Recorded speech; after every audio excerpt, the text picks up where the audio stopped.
ब्राह्मण रहता था। वह अधर्मी, दुराचारी व महापापी था। उसकी स्त्री बहुत सुंदर थी। उसका नाम चंचुला था।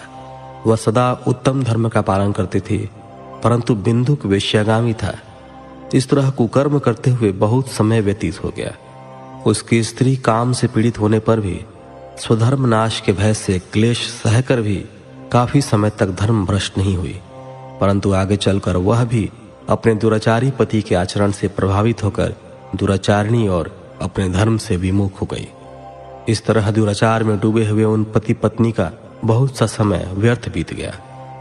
वेश्यागामी दूषित बुद्धि वाला वह दुष्ट ब्राह्मण बिंदुक समयानुसार मृत्यु को प्राप्त हो गया और नरक में चला गया। बहुत दिनों तक नरक के दुखों को भोग कर वह मूढ़ बुद्धि पापी विंध्य पर्वत पर भयंकर पिशाच हुआ। इधर उस दुराचारी बिंदुक के मर जाने पर वह चंचुला नामक स्त्री बहुत समय तक पुत्रों के साथ अपने घर में रहती रही। पति की मृत्यु के बाद वह भी अपने धर्म से गिरकर पर पुरुषों का संग करने लगी थी। सतियां विपत्ति में भी अपने धर्म का पालन करना नहीं छोड़ती। यही तो तप है। तप कठिन तो होता है, लेकिन इसका फल मीठा होता है।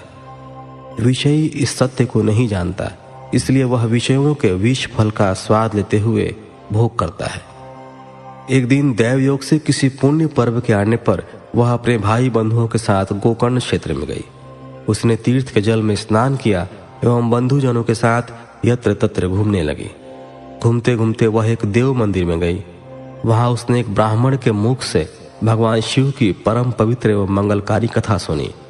कथावाचक ब्राह्मण कह रहे थे, जो स्त्रियां व्यभिचार करती हैं, वे मरने के बाद जब यमलोक जाती हैं तो यमराज के दूत उन्हें तरह तरह से यंत्रणा देते हैं। वे उसके कामांगों तप्त लौह दंडों से दागते हैं। तप्त लौह के पुरुष से उसका संसर्ग कराते हैं। ये सारे दंड इतनी वेदना देने वाले होते हैं कि जीव पुकार पुकार कर कहता है कि अब वह ऐसा नहीं करेगा, लेकिन यमदूत उसे छोड़ते नहीं। कर्मों का फल तो सभी को भोगना पड़ता है। देव, ऋषि, मनुष्य सभी इससे बंधे हुए हैं। ब्राह्मण के मुख से यह वैराग्य बढ़ाने वाली कथा सुनकर चंचुला भय से व्याकुल हो गई। कथा समाप्त होने पर सभी लोग वहां से चले गए। तब कथा बाँचने वाले ब्राह्मण देवता से चंचुला ने कहा, हे ब्राह्मण, धर्म को न जानने के कारण मेरे द्वारा बहुत दुराचार हुआ है। स्वामी, मेरे ऊपर कृपा कर मेरा उद्धार कीजिए। आपके प्रवचन को सुनकर मुझे इस संसार से वैराग्य हो गया है। मुझ मूढ़ चित्त वाली पापनी को धिक्कार है। मैं निंदा के योग्य हूँ। मैं बुरे विषयों में फंसकर अपने धर्म से विमुख हो गई थी।